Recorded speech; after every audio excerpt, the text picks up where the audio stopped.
E uma pessoa diz que tem problema de visão e que não está ligado à hereditariedade. E se a gente pode compreender por que isto? Bem, problema de visão que não está coligado com a hereditariedade pode ser uma recusa em vidas passadas de se reconhecer o caminho espiritual e evolutivo. Às vezes, em uma vida, nos é mostrado o caminho. Então, aí precisa que você se volte para o seu eu interno e que peça que ele lhe mostre o seu verdadeiro caminho. O que significa seres humanos de cabelos brancos? Os cabelos brancos podem estar simbolizando maturidade, experiência, mas nem todo mundo que tem cabelos brancos é maduro e tem experiência. Mas, quando encontramos alguém de cabelo branco, a primeira ideia que vem é que é uma pessoa experiente, uma pessoa mais madura, uma pessoa que tem mais idade e que tem já uma certa vivência. Agora, isto varia muito de pessoa para pessoa e varia muito também do ponto de vista de quem está vendo o cabelo branco. Quando nós vemos uma coisa, somos convidados a ver positivamente. Porque mesmo que aquele cabelo branco tenha sido tingido e não seja fruto de maturidade, você achar que o cabelo branco é fruto de maturidade vai ajudar aquela pessoa, compreende? Então, nós não precisamos saber o que se passa. Saber o que se passa é secundário. Nós temos que vibrar positivamente diante daquilo que vemos. Porque você vibrando positivamente, sempre acontece algo de positivo, seja qual for o caso, seja qual for a situação. Uma pessoa viu um filme chamado Jesus de Nazaré e ele está perguntando como nos aproximar da paixão de Cristo. Então, à medida que nós vamos entrando na lei do serviço, isto é, à medida que fazemos um voto de serviço e que vamos entrando na lei do serviço, vamos recebendo tarefas que dizem respeito à evolução da humanidade. Então, à medida que formos servindo a humanidade, à medida que estivermos já bem ancorados na lei do serviço, e a nossa vida já for uma vida de serviço, com o decorrer da nossa evolução, com o decorrer da nossa trajetória, nós começamos a passar por aquelas experiências que chamam de paixão de Cristo. Claro que não é no grau em que aquele mestre passou, porque ele se dispôs a representar a humanidade em certas provas para aliviar a carga de toda a humanidade, então aquele é um caso todo especial. Mas, embora ele tenha assumido a carga de toda a humanidade num certo sentido, a paixão existe para cada um de nós. E isto vai surgindo na nossa consciência, isto vai surgindo no nosso destino, é à medida que nós vamos nos identificando com a lei do serviço. Porque a carga kármica negativa que a humanidade somou e que continua somando é uma carga impossível da própria humanidade transmutar naturalmente. A carga negativa, na lei do karma, está muito maior do que a capacidade da humanidade transmutá-la de uma forma natural. De forma que há aquelas almas que são almas de serviço e que se encarregam de transmutar, além da própria parte, de transmutar uma parte do karma humano, do karma da humanidade. Isto existe e toda alma evoluída está neste caminho, de começar a transmutar parte das coisas da humanidade. E aí é que nós vamos então, num sentido esotérico, nos aproximando da paixão de Cristo. E como dissolver a resistência humana quando aspiramos à vida superior? Então, isto é um treinamento paciente e contínuo.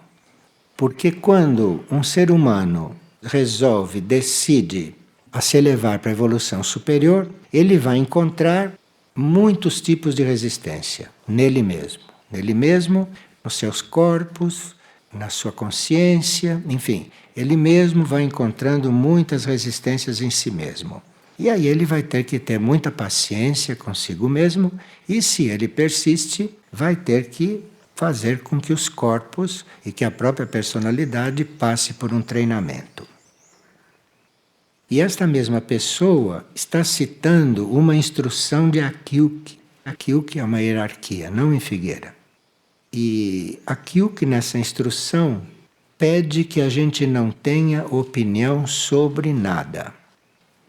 Que nós temos que esclarecer que Akyuki, quando disse não ter opinião sobre nada, ela estava instruindo as pessoas que estão no monastério.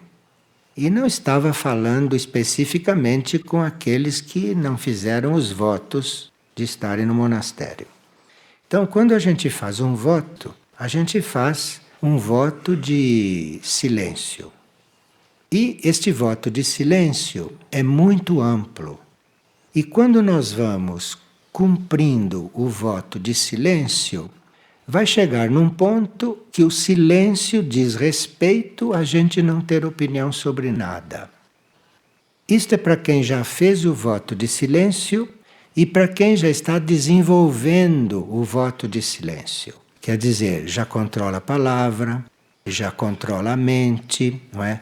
Só fala o necessário, respeita o silêncio do outro, colabora para que o outro tenha um ambiente de silêncio em volta dele. Enfim, esse voto de silêncio tem um grande desenvolvimento. E ele chega num ponto em que o indivíduo chegou num certo grau de silêncio e agora ele quer prosseguir desenvolvendo este voto. E ele pode prosseguir sim. É ele não ter opinião sobre nada. Aí ele fica trabalhando bastante tempo, porque é muito complicado você não ter opinião sobre nada. Porque a opinião emerge e você tem que trabalhá-la. Não é? Você tem que se trabalhar a cada momento em que começa a formar em você uma opinião. E isto é um voto monástico, isto é um estágio superior do voto de silêncio. Veja, uma hierarquia, para dizer uma coisa destas, ela precisa estar realizando isto. De fato, a hierarquia, se é a hierarquia, tem esse silêncio já instalado. De forma que uma hierarquia fala assim conosco, e como ela está em silêncio, ela não nos julga. Ela nem vai observar se nós escutamos, compreende? Ela nem vai observar se nós estamos levando em consideração o que ela disse, senão ela não estaria em silêncio.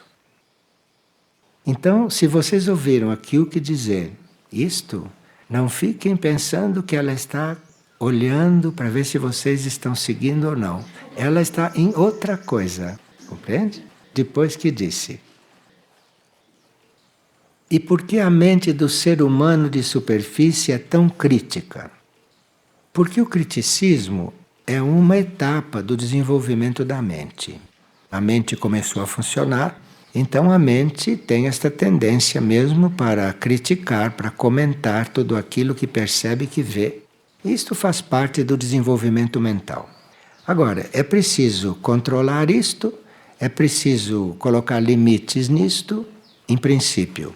E depois, se as coisas não vão tão bem, aí começa a se pedir ajuda da alma, começa a se pedir ajuda do eu superior, para que a mente não se torne tão crítica. Agora, a crítica pode se transformar em observação. Então, em vez de você perceber e criticar mentalmente, você percebe, observa e vê como você está daquele ponto de vista. Você se volta para você, não para criticar, mas para se observar. Então, se você vê uma coisa e se volta para você para ver como você está reagindo, se você está criticando, aí você se ocupa de você. E não tem tempo mais para criticar ninguém. Porque você se ocupa de você, que dá muito trabalho. Aí você não tem tempo para estar olhando o outro, como é que o outro está fazendo. Você observa, vê e olha para você. Aí você vai caminhar um pouco mais rápido. Outro dia nós estávamos falando sobre amor no coração e amor na consciência. E demos alguns exemplos de amor na consciência que foram gravados aí. E hoje uma pessoa pediu para dar um exemplo de amor na consciência. Então eu vou procurar dar um que não dei no outro dia.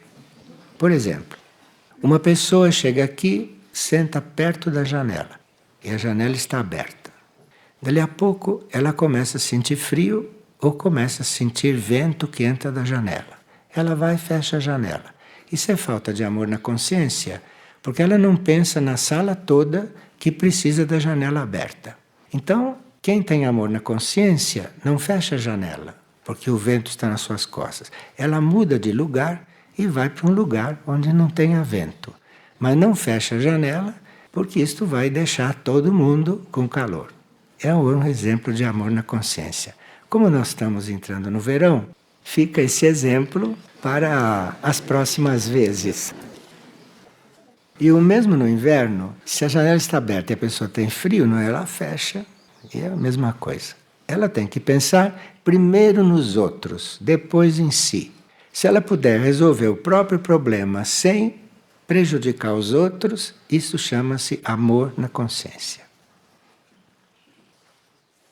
Agora aqui, a propósito dos 7 votos, não? Nós estivemos olhando este assunto outro dia e vimos que é um dos trabalhos, não nossos, um dos trabalhos fazermos alguns votos, isto é, alguma decisão. Quando nós fazemos um voto, nós estamos fazendo um compromisso. Se é um voto muito pessoal, se é uma coisa muito pessoal, nós estamos fazendo um compromisso com a nossa alma, com o nosso ser interior. Agora, há seres que fazem certos votos que são um compromisso com o universo. Compromisso com o universo. Se uma pessoa faz um voto de serviço, ele está fazendo um compromisso com o universo, está fazendo um compromisso com o todo. E quando se faz um voto e fica visível que se fez um voto, então os que veem aquilo estão diante de uma energia devocional. Porque quem faz um voto, sem ter sido obrigado a fazer aquele voto, quem faz aquele voto espontaneamente, este ser tem uma energia devocional. Então, mesmo que o voto dele não seja observado em si, e mesmo que o voto dele não seja imitado, ele se torna uma referência de ser devocional para quem o observa. Agora, se nós fazemos um voto, isto subentende que a gente não tem a intenção de voltar atrás. Não se faz um voto levianamente, porque senão nós desvitalizamos a nossa capacidade de fazer votos. Então, outro dia nós estávamos estudando isto e vimos os 7 votos que normalmente quem entra em um monastério faz. E como nós, mesmo não tendo entrado no monastério formalmente, mas vivemos em Figueira, estamos em Figueira, em contato com Figueira, ou fazendo um caminho junto com Figueira, então os 7 votos que aqui se propôs para que os monastérios realizem são silêncio, serviço, castidade, austeridade, desapego, obediência e humildade. E nós todos já sabemos disso, não? E sabemos que aqui existem seres doados, existem seres que estão dispostos a realizar em si esses votos. Eu vou repetir: silêncio, serviço, castidade, austeridade, desapego, obediência e humildade. E hoje, então, alguém pediu que a gente falasse um pouco sobre o voto de silêncio, mas em um nível que a gente possa seguir, em um nível que para nós seja viável, para nós começarmos então a trabalhar esses votos.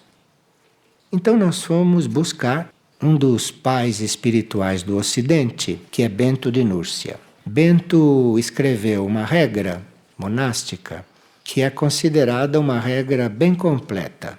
Então nós fomos lá no capítulo Silêncio, que é muito preciso, muito exato, e retiramos alguns trechos, não tudo, porque aquilo é para quem está realmente querendo o silêncio e mais nada, que não é o nosso caso, porque nós, às vezes, precisamos amenizar o nosso silêncio, às vezes precisamos diminuir o nosso silêncio, porque há pessoas que têm contato conosco e que necessitam de contato, necessitam de relação, necessitam de relacionamento.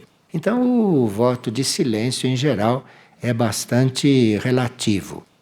Mas aqui, como esta pessoa está pedindo, nós fomos ver lá na regra e vimos uns 2 ou 3 trechos que nós não só poderemos seguir, mas melhoraríamos muito o nosso ambiente se pudéssemos seguir. Então vamos ver. No capítulo 4, número 51, 51, hein? Já tinha falado 50 coisas. A 51ª é a seguinte: guardar sua boca da palavra má ou perversa. Bom, aqui você já devem ter um consenso do que é a palavra má e do que é a palavra perversa. Então, guardar sua boca da palavra má e da palavra perversa. Outro ponto, o 52. Não gostar de falar muito. Esse aqui se pode trabalhar. Porque tem pessoas que não falam tanto, mas ainda gostam de falar. Porque sempre que podem, encumprido um pouquinho a coisa. Sempre que podem, falam mais um pouquinho. E aqui precisa não só falar pouco, falar só o necessário, mas precisa trabalhar para não gostar de falar muito. Porque se você continua gostando de falar muito, ou se você não tem consciência do que você gosta e do que você não gosta, porque tem muitas pessoas que gostam de falar e não percebem. E se vê, diz, bom dia, como vai? Que você gosta de falar. Então aí não percebe. E não gostar de falar muito. Aí a gente tem que se trabalhar um pouco. Porque não se trata só de falar o necessário, mas se trata de falar sem ter gosto por aquilo. Ter gosto por aquilo.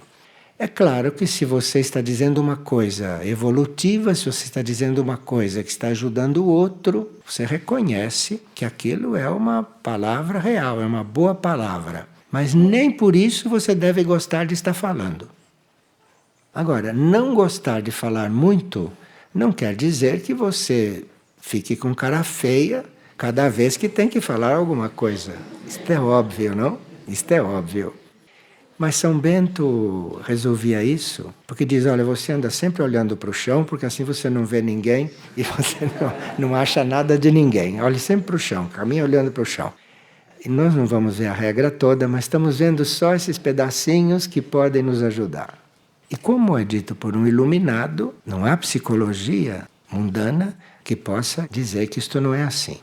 Então, vamos ver agora 53 e 54. 53. Não falar palavras vãs ou que só sirvam para provocar riso. Não falar palavras vãs ou que só sirvam para provocar riso. Você não pode impedir ninguém de rir, não é? E uma pessoa pode rir daquilo que você falar. Mas você deve ter muito cuidado, porque não deve provocar riso. O que significa riso? O que será que significa riso, não? Cada um chegue à sua própria conclusão. O que será que significa riso? Jesus parece que nunca sorriu, em 33 anos nunca sorriu. Nós não somos Jesus, não é? Não quer dizer que não se possa sorrir. Mas por que será que ele nunca sorriu, não? Será porque era zangado? Ou por que será que ele nunca sorriu?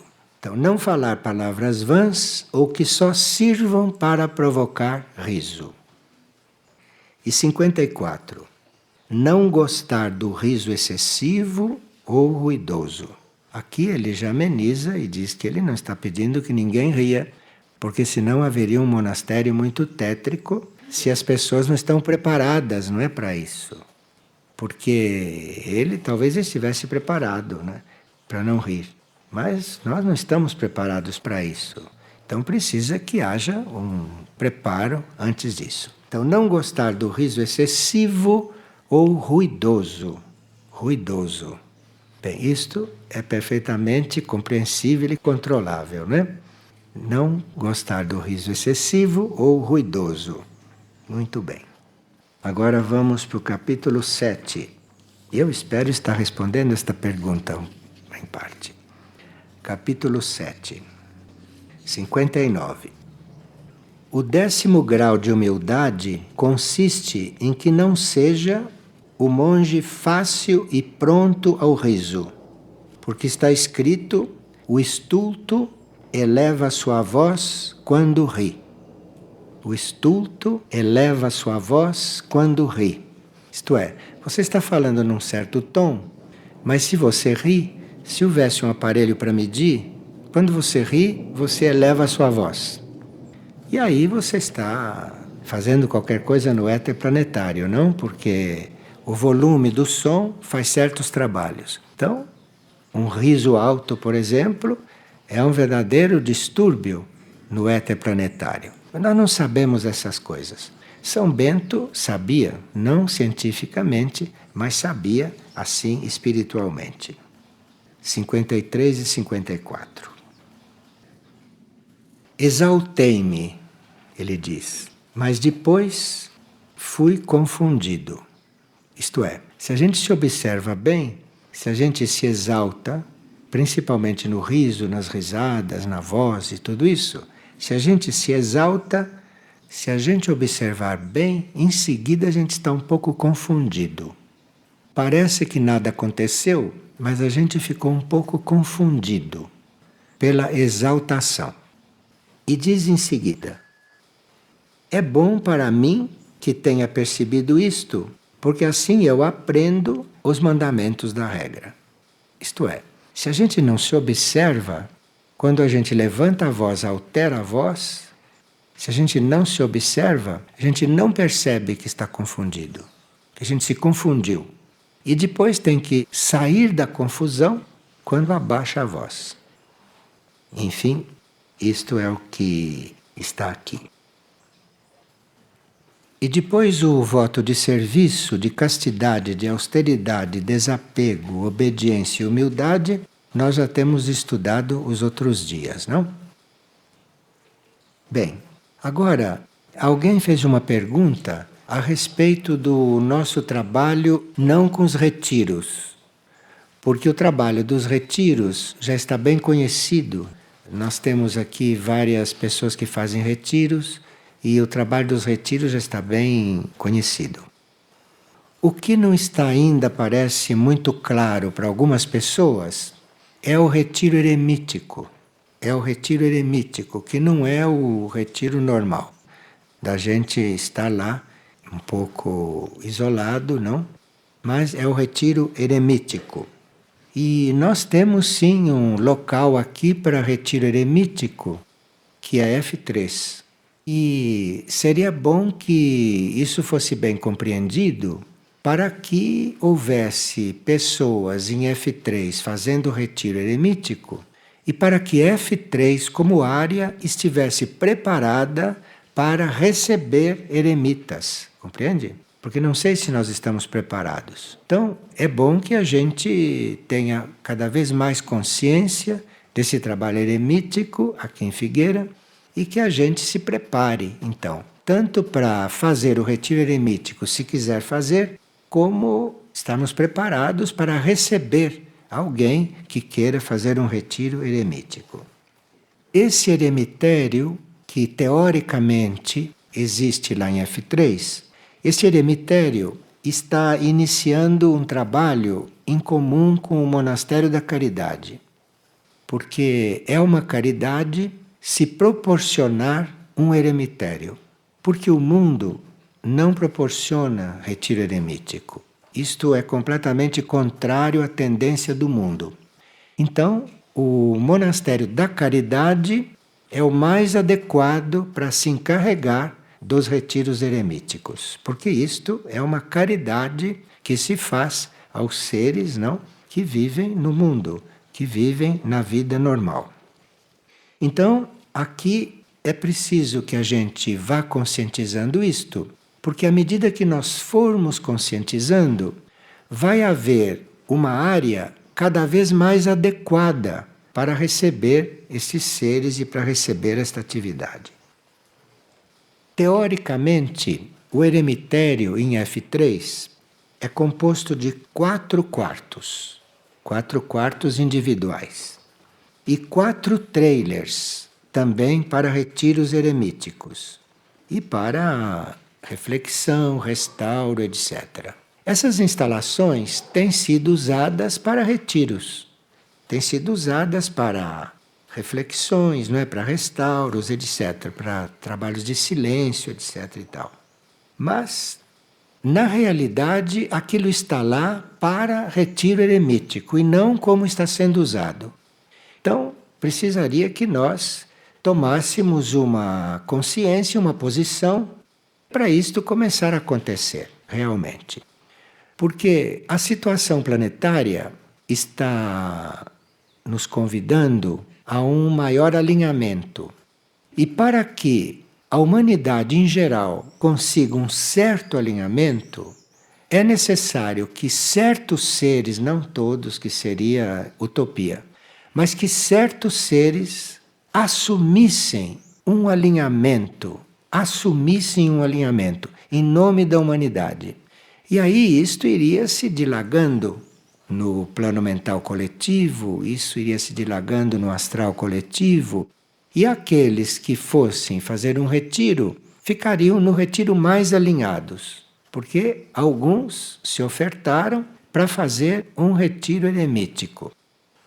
F3, como teórico monastério eremítico, F3 tem uma área de banhos ao ar livre, tem uma área com argila ao ar livre, tem uma área de lagos. E quando F3 for um ambiente eremítico, esta água, esses lagos e este banho será em função de cura interior. Hoje pode acontecer isto se a pessoa está pronta, chega lá, faz o banho, está lá, está no lago e ela passa por uma cura interior. Precisa que ela esteja pronta. Mas nem todos estão prontos para isso e o banho, o lago, a argila, toda aquela área não está, na realidade, cumprindo a sua função. Está cumprindo parte da sua função, mas não toda a sua função. Então existe um trabalho de cura interior possível em F3 e que está coligado com o banho ao ar livre, com a argila e com os lagos. Repito, não está acontecendo, a não ser em casos isolados de indivíduos. Mas nós teríamos que, como grupo, conscientizarmos isto para permitirmos que essas coisas aconteçam, porque vamos precisar. 4 quartos e 4 trailers são, hoje em dia, uma preciosidade que nós não podemos avaliar. Numa área eremítica, não em qualquer área, porque em qualquer área se tem quartos e trailers, mas 4 quartos e 4 trailers em uma área eremítica, isto é uma raridade no planeta. A área precisa ser eremítica. E nós estamos com tudo isto instalado e organizado, e tudo isto no nosso plano, no nosso projeto.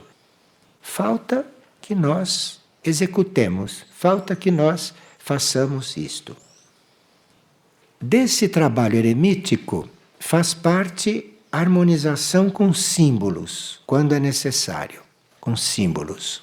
Nós já temos recebido uma série de símbolos que não estamos usando para este trabalho. Os símbolos estão sendo usados com aqueles que se interessam por símbolos e por aqueles que estão trabalhando os símbolos. Mas a harmonização com símbolos na área eremítica, isso está previsto. Isso está previsto. Então, os responsáveis pela área deveriam manejar isto, deveriam lidar com isto. Os responsáveis pela área deviam perceber se alguém chega lá para fazer um retiro eremítico e se ele vai trabalhar com símbolos. Então, isso precisa estar organizado e precisa que haja alguém que ministre esse trabalho com símbolos lá.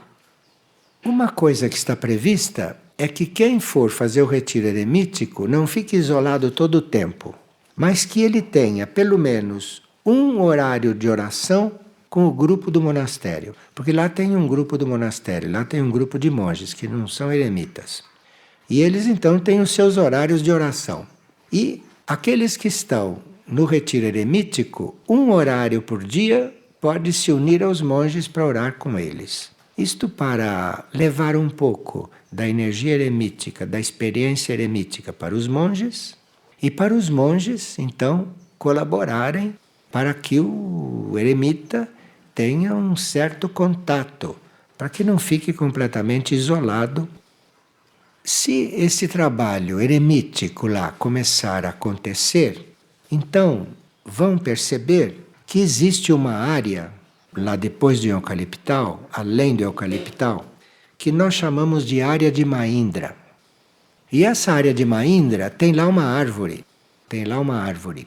E nessa área de Mahindra pode haver trabalhos de liberação. Note, trabalhos de liberação não são trabalhos de exorcismo.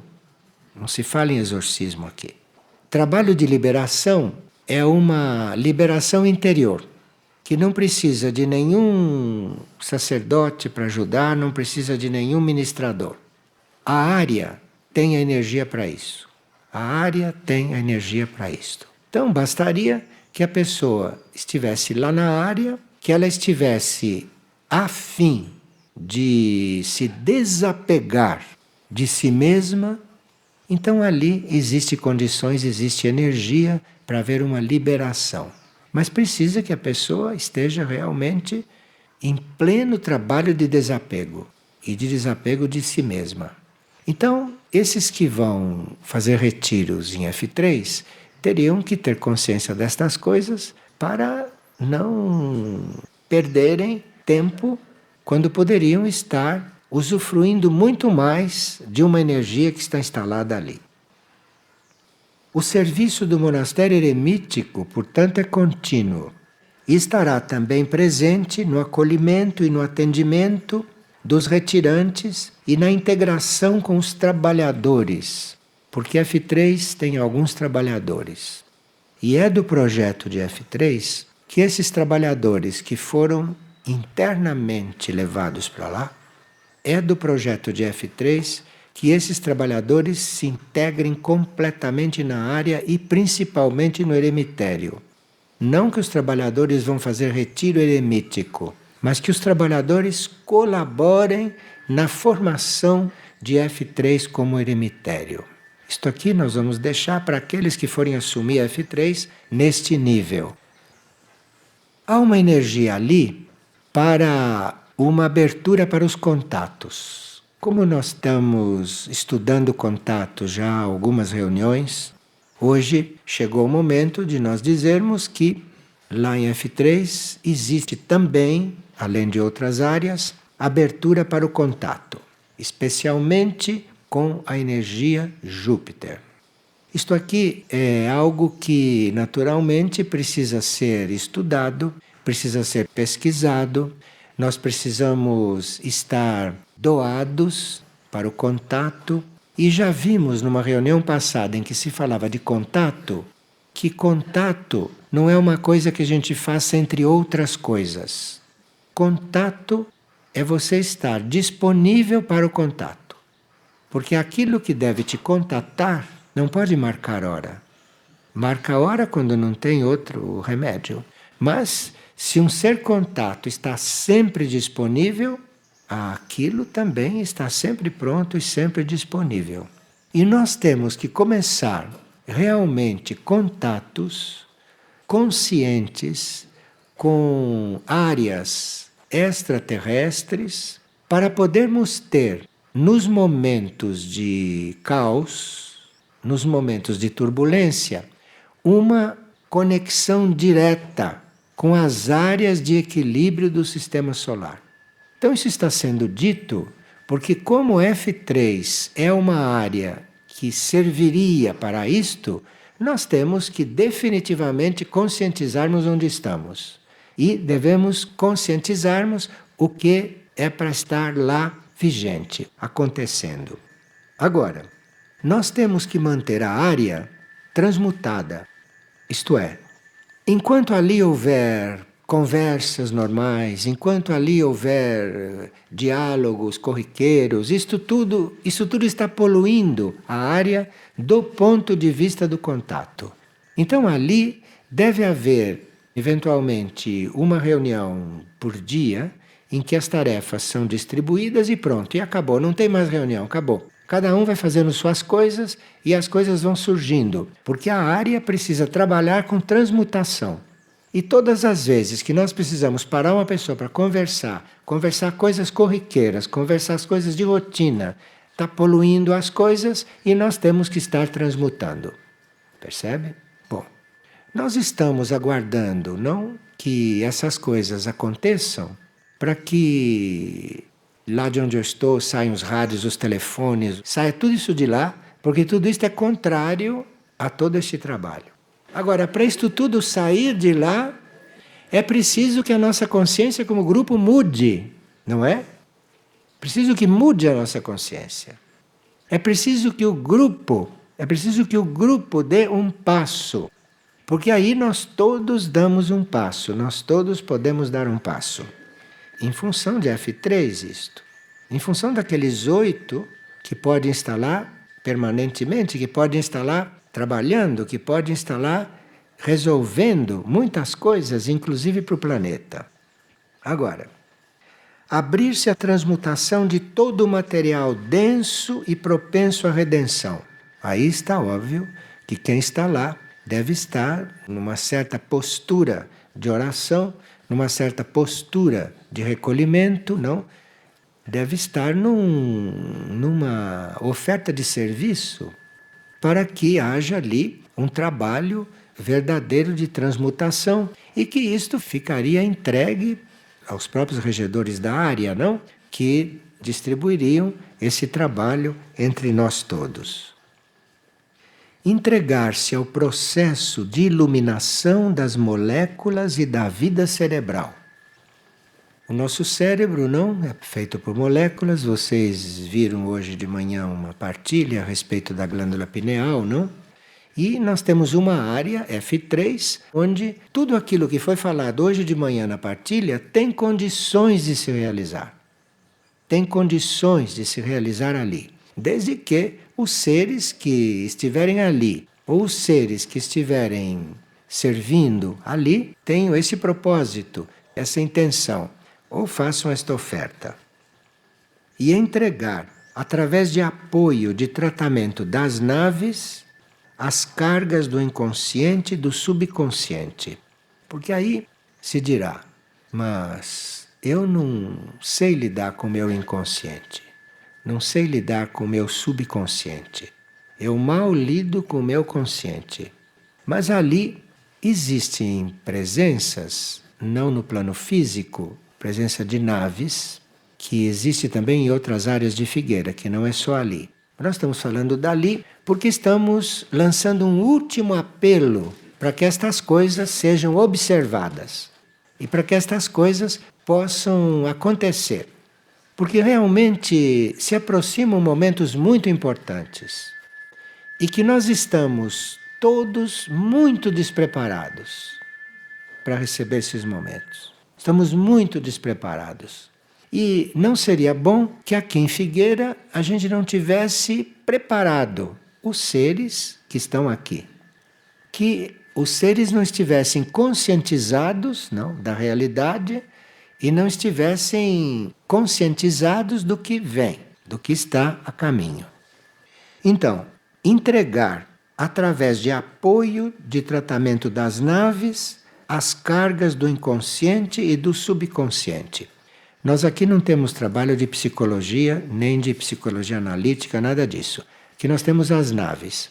E nós temos a possibilidade, não, de reconhecendo que no nosso subconsciente há coisas sobre as quais nós não temos controle, e reconhecendo que no nosso inconsciente também há coisas sobre as quais nós não temos controle, como sobre o inconsciente não podemos mesmo ter, mas sabemos que as naves estão aí para ajudarem, as naves estão aí para colaborarem.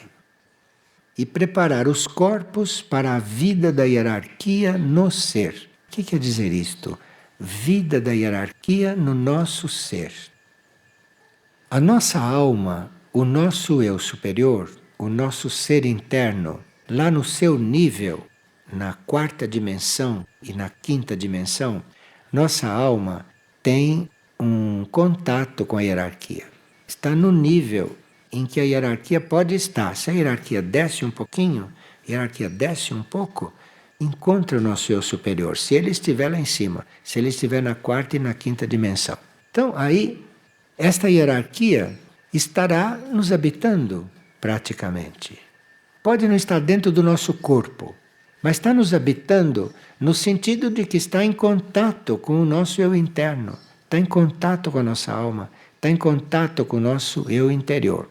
E como o eu interior está encarnado, nós estamos habitados pela hierarquia. Isto é que a mensagem quer dizer. Estamos habitados pela hierarquia. Nem sempre nós podemos estar em contato com uma hierarquia muito tempo, porque isso nos deixaria muito eletrizados. Mas existem momentos em que esses contatos são possíveis. Existem momentos.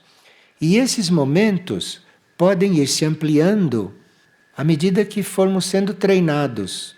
E à medida que providenciarmos para que os nossos veículos vão sendo adequados, vão sendo purificados. Vão sendo purificados. Hoje nós trabalhamos o voto de silêncio, que é muito importante para os nossos veículos estarem preparados.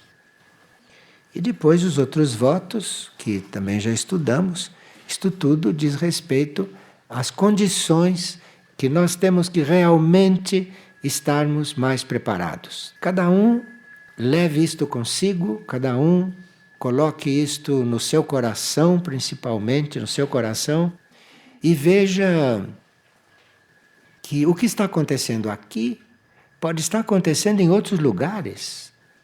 Temos um núcleo de Figueira em Belo Horizonte, temos um núcleo de Figueira em São Paulo. O que estará acontecendo nesses núcleos? Em todos esses núcleos já estão instalados monastérios. Nós temos grupos de estudos em muitas regiões do planeta. Temos mais de 100 grupos de estudos espalhados pelo planeta.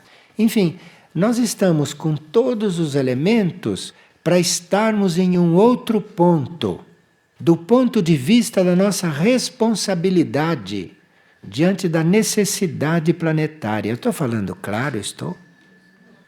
Bem, não está sendo perguntado para ninguém que atitude vai tomar. Isto é com cada um.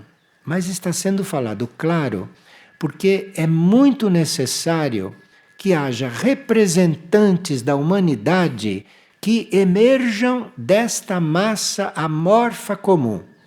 Esta massa amorfa comum, normal, isto vai ser um verdadeiro manicômio pelas ruas.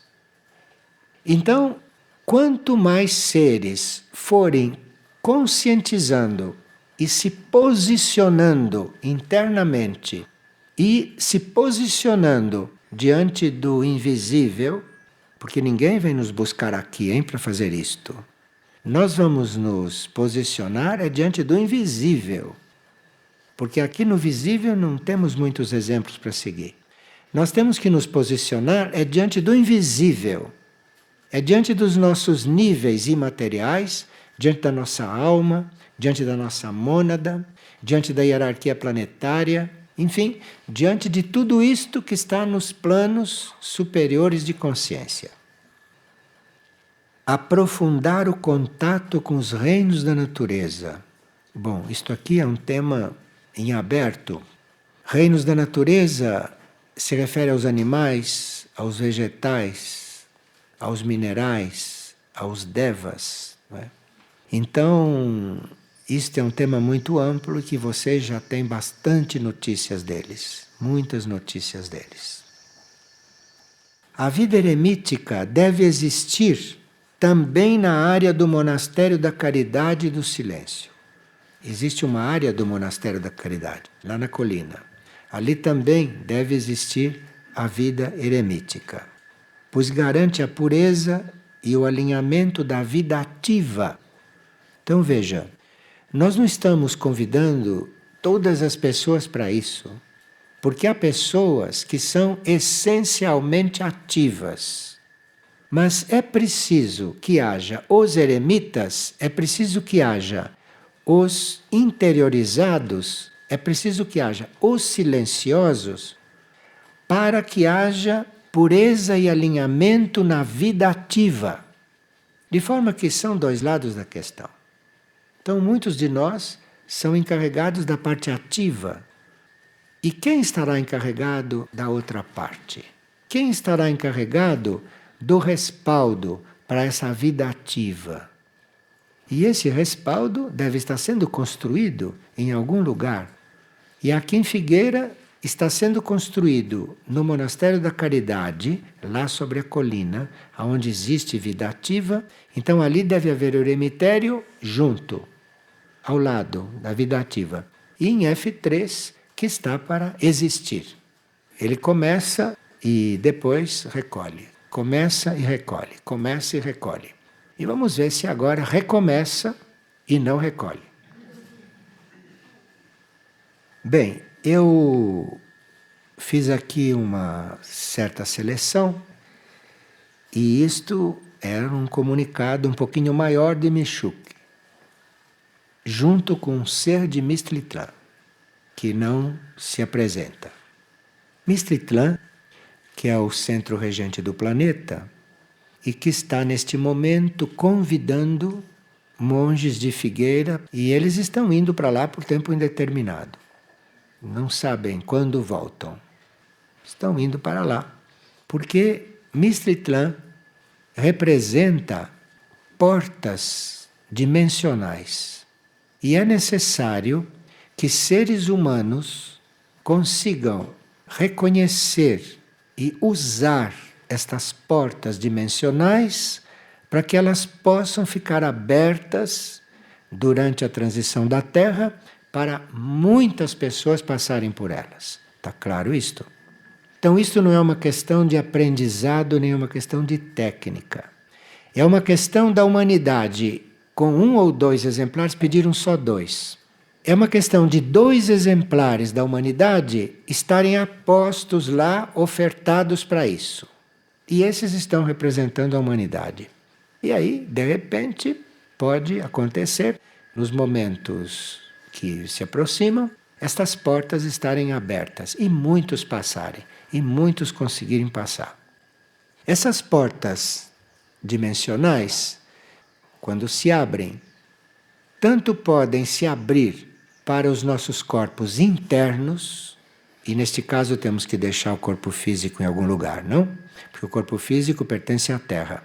Então, ou essas portas se abrem para os nossos corpos internos, ou há também portas que se abrem para os corpos físicos também. Mas aí é preciso colaboração de naves, aí é preciso todo um trabalho que nós já estamos conhecendo, já estudamos muitas vezes e tudo isso, mas que sempre ficou no nosso nível assim, mental, intelectual, ficou como uma notícia. Mas agora está na hora de estar usando estas coisas. Agora está na hora de nós estarmos diante destas coisas. Então Mistritlan se lembrou de nós e digam, venham dois para cá. E foram. E lá vai haver esta possibilidade, se Deus quiser. Vai haver esta possibilidade e nós todos teremos que ter consciência do que dispomos. Teremos que ter consciência daquilo que está à nossa disposição nos momentos que se aproximam. Mas nós teríamos que realmente mudar completamente de atitude diante da vida. Mudar de atitude diante da vida quer dizer virar uma chave na mente, virar uma chave no emocional e virar uma chave também na consciência. Tem que virar uma chave. E ninguém pode dizer que mudanças cada um deve fazer, porque isto é a alma de cada um que sabe, é a mônada de cada um que sabe. O que nós precisamos é nos dispormos a permitir que isto seja feito em nós, pelo nosso espírito, pela nossa mônada. Ou quando a mônada, ou quando a alma pede ajuda, uma nave possa fazer. Mas a nave só vai fazer se a mônada e se a alma pedirem, autorizarem. Nenhuma nave é autoritária. E nenhuma nave tem esta doença de querer salvar os outros a todo custo. As naves estão aí para aqueles que estão abertos, para as mônadas, para as almas que estão abertas e para nós que eventualmente podemos participar desta operação resgate, conscientemente.